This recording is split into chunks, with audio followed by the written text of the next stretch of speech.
Alors là, je me trouve devant chez Adriano, donc qui fait du pain, le pain qui fait du bien, donc Pane Vivo. Je suis dans Paris et il m'a dit qu'aujourd'hui, il avait une surprise à m'offrir. Super surprise, Mao. Regarde. Donc Alors, qu'est-ce que c'est ça? eh ben ça, c'est ta pizza préférée. Ok, donc La là, c'est pizza. une pizza, mais une pizza qui est saine. Qui est saine. Ouais, Voilà. c'est ça. Donc, ce qu'on a fait, tu peux regarder. Je voulais vraiment te faire la surprise. Farine de blé dur. Voilà, bio, c'est une farine bio de blé dur ancien qui vient de Sicile, tout comme celle qu'on a utilisée pour notre pain, parce qu'on savait que les gens, en fait, ils digéraient bien notre pain. Et là, ce qu'on a fait, on s'est dit, on va le faire aussi en pizza, parce que tu sais, je suis napolitain. Ouais. Mais du coup, moi, ce que je retiens avec ça, parce que ça, donc c'est la pizza emportée, mais moi, j'ai goûté ta pizza au restaurant. Ouais. Et ce que j'aimerais qu'on retienne, c'est que oui, manger des pizzas, c'est bon, c'est sain pour la santé, on peut en manger tous les jours et être en pleine forme, à condition que ce soit des pizzas faites à l'ancienne avec des bons produits. Voilà. Et donc, moi, ce que j'ai fait, c'est que j'ai vraiment interrogé beaucoup de pizzaioli aussi anciens qui se rappelaient comment avant on faisait les pizzas.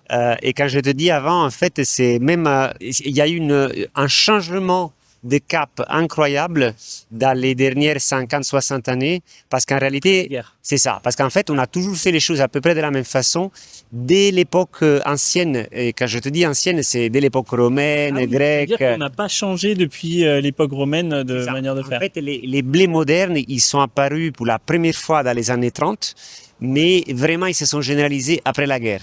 Avant, il y avait que des blés anciens qui étaient des blés hauts, et donc ça donnait un gluten qui était beaucoup plus facile à digérer. Ouais, c'est ça le plus important en fait, c'est que comme tu dis, le principal c'est pas bon, t'as mis de l'eau filtrée, t'as mis du sel de l'île de Ré, mais le principal, je pense qu'on peut retenir, c'est déjà que c'est au levain et pas à la levure. C'est ça. Ça, c'est une grande différence. Et surtout, farine bio de blé dur ancien, Russello. Alors, aujourd'hui, les pizzas, quand je vais chez Pizza Hut, par exemple, ils utilisent quelle farine? Alors, tu n'as pas besoin d'aller chez Pizza Hut pour avoir une pizza indigeste et moderne. En fait, tu vas même dans des pizzerias dites artisanales et napolitaines qui font venir tous leurs produits d'Italie et qui jouent vraiment la carte de la mandoline. Ah, super. Bah, c'est ça, hein? C'est le Vésuve, etc. Ça, tu en as à l'appel à Paris. Et ils vont te faire des pizzas qui sont même plus chères, beaucoup plus chères en fait que Pizza Hut. Mais la différence, elle n'est pas énorme avec Pizza Hut, parce qu'en réalité, dans les deux cas, tu vas avoir une farine de blé moderne transformée et tu vas avoir de la levure pour la fermentation. Et donc, qu'est-ce que ça fait, ça, d'avoir du blé moderne et d'avoir de la levure? Ça va faire que tu vas avoir en fait une pizza indigeste et qui va te donner vraiment des coups de pompe. C'est-à-dire qu'à la fin, ouais, parce que le gluten, tu le digères pas, donc ton corps, il rame, il est obligé d'allouer beaucoup plus d'énergie. C'est ça. Et en plus, ça produit plus de déchets. Donc derrière, ça crée de l'inflammation. Et ce qui va se passer, il faut savoir ça, quand vous avez de l'inflammation, vous avez besoin de plus de sommeil, vous allez avoir besoin de plus dormir. Oui, exactement. En fait, tu as un vrai problème à partir du moment où on a complètement renié les enseignements des anciens, comment on a fait les choses pendant des générations et des générations, et qu'en fait, on s'est fait prendre par cette manie de vouloir à tout prix augmenter les rendements. Oui, ça partait d'une bonne idée à la base. Oui, c'est après la guerre notamment, il y avait eu de la carestie, c'était pas évident, bien sûr. Et donc on a cherché à rapetisser la taille des blés pour qu'en étant tout petit, ils se tiennent bien droit et donc ils ne tombent pas, ce qui va faire augmenter les rendements, mais à un prix beaucoup trop grand de mon point de vue au niveau de la digestion et de la santé des sols, parce que ça on n'en parle pas assez. Ah, ça ruine les sols. Ah bah oui, parce que donc fait, sur le long terme en fait c'est intenable. Bah non, voilà, parce qu'en fait tu as des phosphates qui sont reversés, c'est des engrais chimiques pour pouvoir augmenter les rendements, parce que sinon en fait les blés modernes, si tu les laisses tout seuls sans traitement chimique, ils vont même pas avoir les rendements des blés anciens, hein. C'est-à-dire qu'en fait ils sont dopés, c'est comme deux athlètes, un qui est dopé et un qui n'est pas dopé. Et en fait, les blés anciens, ils ne sont pas dopés. Donc, eux, si tu les mets au même niveau que les blés modernes, ils gagnent. C'est parce que les blés modernes, ils vont avoir tous ces traitements chimiques. Mais quelque part, donc c'est un peu, on a fait une course à l'argent, une course au profit, au rendement, en oubliant que le but, c'est de se nourrir. C'est ça. Et du coup, là, on ne se nourrit plus. Moi, ce que j'ai pu remarquer avec tes pizzas, c'est qu'en mangeant ça, tu vois, c'est pas grand. Et c'est pas grand. C'est pas grand et je suis calé. Alors que quand j'ai déjà j'ai mangé des pizzas, j'en prenais 2. Oui, c'est ça. Tu vois ? Alors pourquoi j'en prends 2 ? C'est parce que ça faut le noter, c'est que je prends sans graisse. Ah, Je prends avec très peu de graisse et je trouve qu'on digère beaucoup mieux. ouais. Après, ça, c'est personnel, on est tous Oui, différents. oui. Mais après une pizza, normalement, tu es censé être en pleine forme, avoir de l'énergie. Exactement. Et voilà. Alors, justement, en parlant de sans graisse, je sais qu'il y a des ingrédients que tu affectionnes en particulier. Donc, donne-moi 5 secondes et je reviens avec une autre surprise. Ok. Moi, j'aime bien quoi. Les pizzas, pour moi, c'est tomates. J'aime beaucoup avec les oignons. Eh ben, c'est ça, là, c'est les oignons, c'est ça. Voilà, voilà, t'as deviné. Oignons. Ah, mais c'est écrit en italien. Alors, regarde, Là, ce je qui est très comprends un peu, mais important, c'est, alors, lis ça, ouais. cipolla. Donc des Donc, oignons. cipolla, ça veut dire oignon, Ouais. bravo. Di Giaratana. Jarratana. Giaratana. Jarratana. Alors, la cipolla di Jarratana, en fait, c'est Ah, si. une sentinelle slow food. C'est-à-dire que tu sais, Slow Food, c'est l'association qui essaye de promouvoir la diversité Ok. dans la cuisine et pour l'alimentation. Slow Food, en fait, va protéger un peu comme des espèces Ah, en donc voie c'est de des disparition. c'est des vieux oignons. C'est une vieille variété d'oignons. Des vieux oignons. Voilà. Une vieille variété. Voilà. Est-ce que les vieilles variétés d'oignons sont-elles plus douces au goût? Alors, celle-ci, elle est particulièrement douce.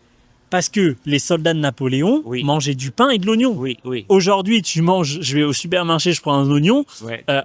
Ta bouche, elle sent l'oignon pendant Ouais, c'est enfin, ça. toute la journée. Oui. Et en plus, mais c'est indigeste. Ah, écoute, c'est hyper digeste. Tu vas Ok. voir, la cipolla di Jarratana, c'est vraiment très connu, c'est un précis de slow food. Et en plus, tu vas voir donc Des olives. 10% d'olives. Alors, c'est les olives toujours qui viennent de la même région que tu as connue quand Ok. je t'ai emmené, tu te souviens, en De la Sicile. menthe. Les capres, Ah, des capres. l'huile vierge extra d'olive, un petit peu de menthe, un tout petit peu de vinaigre et vraiment du sel, mais c'est moins de 1%. Ouais, mais de toute façon, tu sais que le sel est très important. Hein. Oui, oui, oui, mais Le bon sel, oui. pas le mauvais. Je sais, je sais. Bah, nous, c'est pour ça que dans notre pain, on va mettre du sel de l'île de Ré, Ouais. qui a beaucoup Qui- d'oligo-éléments. Mm. Donc voilà, tu as une pizza ancestrale, tu as l'oignon L'oignon Jarratana, et là, tu vas te régaler. Et ouais. Donc Ok. là, je suis dans le fast-food. Voilà, Fast-food fait maison, du coup. c'est ça. Et maintenant, deuxième Euh. épisode, ce sera chez toi, il va falloir que tu fasses... Ah, mais ça va, je la mets au four, je mets de la sauce tomate. T'as de la sauce tomate en plus. Oui, on a de la sauce tomate. Alors, sauce tomate et oignon, tu peux le faire. Ah, ouais, non, c'est pas, Tu peux le faire. pas Moi, dingue. franchement, ça, je la ferai toute seule, simple. Ok. Et à la Et- limite, si tu veux, les tomates, tu les rajoutes des tomates anciennes. En plus, c'est la saison. Ok, ok, Ouais, ok. Tu l'achètes chez ton primeur. Et si mes abonnés, ils veulent manger ces pizzas, ils peuvent les commander? Ouais, alors, s'ils sont à Paris, ils peuvent venir au 11 rue Berthollet. On est au cœur du quartier latin. Alors, c'est un concept, tu l'as vu, qui est intéressant. C'est un peu la bonne franquette. Ouais, moi j'ai beaucoup Voilà. apprécié. C'est-à-dire Donc que t'as ta pizzeria. Ouais, j'ai Ou la sinon, on peut pizzeria. commander. Et sinon, on peut commander à la maison. Moi, je commande souvent à la Ouais, maison ouais. maintenant. Alors, tu peux commander à la maison. Alors, tu as sur Uber Eats et Deliveroo, mais en fait, Ouais. ça, on le livre dans toute la France. Ah, dans toute la France. Ouais. Donc là, je suis à Perpignan. Je peux me faire une Ouais. bonne pizza. Et C'est alors, juste le- que je mette au four. Ouais, et en fait, le prix, je suis en train de me ruiner parce que j'ai mon directeur administratif qui m'a dit, mais t'es complètement fou. On les fait 25 € les 5. Ça va pas durer longtemps parce qu'on perd de l'argent. En fait, une base de pizza, si tu achètes ça je sais pas, même à Naturalia, en bio, ça coûte beaucoup plus cher que 5 €. D'accord. Parce que ça, c'est quelque chose qui revient souvent. On dit que ton pain est trop cher, que C'est tout est parce que les trop cher. rendements sont faibles. Ouais. Ouais, parce que moi, Le j'ai blé. l'impression, là aujourd'hui, t'es pas venu en Lamborghini. Je pense que tu l'as laissé au garage. Tu es venu juste à vélo. Ce que tu fais, moi, ce que j'ai pu remarquer, c'est vrai qu'au début, j'ai trouvé aussi que le pain était cher. Mais moi, ce que je vois, c'est que tu mets ton temps au service, c'est-à-dire que tu n'es pas là dans un but lucratif, pas du tout. Non. C'est vraiment de ce que je vois, une passion. Et surtout, le but, voilà, c'est de nourrir les gens. Oui. Et je pense que parce que ça a du sens, hein, Tout ça à a fait. plus de sens que je pense que tu es plus heureux quand les gens arrivent à manger ton pain alors qu'avant ils ne pouvaient pas manger ton pain Ouais. que de Moi, je me nourris de siroter ça. un sirop ou un cocktail sur un yacht. Je me nourris de ça, vraiment. Alors après, j'ai mon beau-père qui a un très beau bateau. Ah, Donc, c'est quand pas... je suis en Corse, j'y vais. Et parce que sinon, ce serait dommage. Mais personnellement, non, je n'ai pas de yacht. Le but, en fait, de cette entreprise, c'est évidemment qu'elle vive et qu'elle persiste et qu'elle soit pérenne. Moi, c'est vraiment ce qui m'importe. Et nos marges, tu l'as vu pour les pizzas. On vend des pizzas marguerite à 12 €. Hmm. C'est vraiment pas grand-chose. Sur le pain, en fait, nous avons augmenté nos prix en 5 ans une fois. Hmm. Donc aujourd'hui, paradoxalement, Pane Vivo est beaucoup moins cher par rapport à d'autres produits en termes comparatifs, c'est-à-dire qu'un pain petite épeautre, tu t'en rends peut-être pas compte, mais aujourd'hui, le pain petite épeautre en naturalia coûte plus cher que le pain vivo au kilo. C'est juste D'accord. qu'ils ne le vendent pas au kilo, ils le vendent à Ok. 400 grammes. Tu vois, Ouais. c'est ça la différence. Et si les gens veulent se faire la même pizza, est-ce qu'on peut trouver ta farine et se faire soi-même sa pizza avec du levain Oui, ou c'est- oui. Sur Internet, maintenant, on vend notre farine. D'accord. Donc on Tiens. peut la faire aussi à la maison Oui. en faisant le levain. Allez, je reviens. Ok. Et Ah oui. puisqu'il n'y a pas de Ouais. 103, La farine. voilà, on a la farine, Ok. qui est donc la farine de Russello, blé dur ancien de Sicile, non transformé. Alors pourquoi ton blé?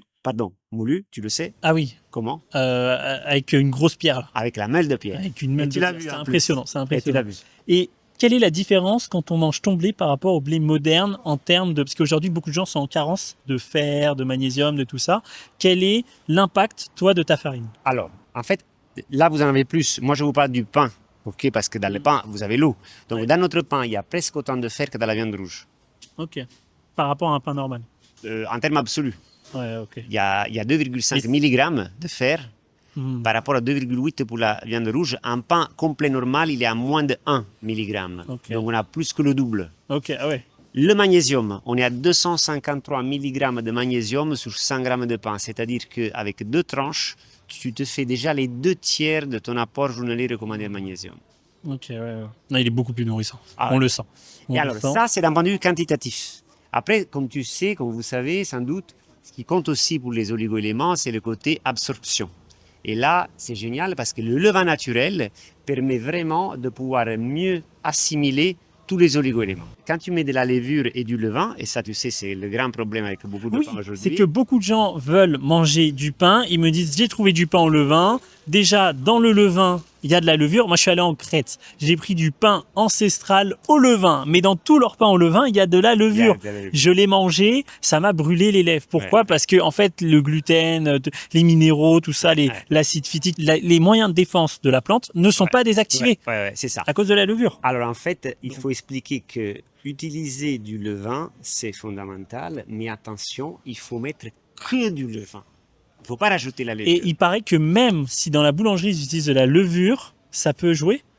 Ah oui, bien sûr. Quoi? bien sûr. Ça veut dire que si dans Il y a des l'atelier... contaminations, bien sûr. il y a- Non, mais bien sûr. Nous ici, on a zéro levure. C'est Donc, jamais ça veut dire que je vais dans ça n'a une- pas de droit de citoyenneté. Je vais dans une boulangerie, j'achète du pain au levain, et dedans, ils font par exemple une baguette à la levure.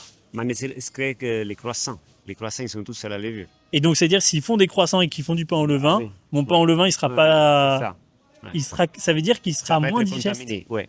Et en fait, je vais vous donner une information très importante. Pour avoir son CAP boulanger depuis les années 70 dans ce pays, en fait, vous ne devez plus maîtriser l'art du pain 100% levain naturel.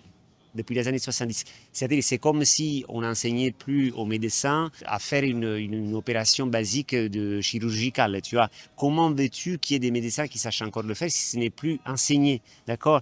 Donc là, on a en fait 3 générations de boulangers. Donc ça remonte. Et pour en trouver, il faut vraiment prendre les gens qui ont vraiment les cheveux tout blancs, quoi. Sauf après, il y a des jeunes, surtout des jeunes par exemple qui ont fait l'école internationale de boulangerie à Sisteron, dans le sud de la France, qui vont se former là vraiment de façon spécifique au levain naturel. Mais c'est la seule école. C'est la de seule boulangerie, école. Voilà, qui le Si fait. vous êtes boulanger, allez à Sisteron, Et c'est s'il une vous très bonne plaît. école. Moi, j'ai pas fait cette école, mais je connais le fondateur, Ok. Thomas Teffry Chambellan. Je l'ai interviewé pour mon livre. Chapeau, il fait un super travail.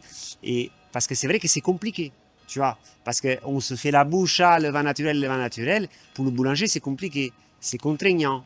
Il faut vraiment bien gérer les températures, l'hygrométrie, l'humidité, etc. C'est plein de critères, mais en fait, vous pouvez avoir après un pain digne de ce nom qui soit plus digeste, qui vous donne moins de coups de pompe, plus de satiété, donc un indice glycémique plus faible, et pour revenir, pour boucler la boucle, à tes magnésium, fer, etc., qui augmente en fait le niveau de assimilation Voilà. de ces C'est un oligo-éléments. pain que vous allez mieux Donc ça n'a rien à digérer. voir. Voilà. Donc, pour retrouver ton pain, on peut le commander sur toute la France. Oui, panevivo.com et la Voilà. pizza aussi, c'est le même site. Et aussi, La j'ai farine. créé une map Ouais, pour c'est le sympa monde cette map. entier Ouais. où on recense toutes les boulangeries parce qu'il y a aussi des petites boulangeries qui font du pain au Nourriture levain. ancestrale. Il n'y en a pas beaucoup, mais voilà. Mais en tout cas, à Paris, il y a Panevivo. Génial. Merci. Et puis tu livres aussi en Suisse et en Belgique. Hein. Ouais, les Suisse, Belgique, Luxembourg, tous les pays limitrophes. Ok. Ouais. Bon bah super. Allez, bon Franchement, appétit. ça c'est bien parce que quand t'as pas le temps, paf au four, tac, Voilà. c'est fait. Ça y Moi est. je commande, j'ai pas le temps. Hey, Tac. mais il faut que tu Allez. le fasses, surtout avec l'oignon. Ouais. L'oignon est top. Allez, Bon, allez. ciao. Ciao, ciao. Merci.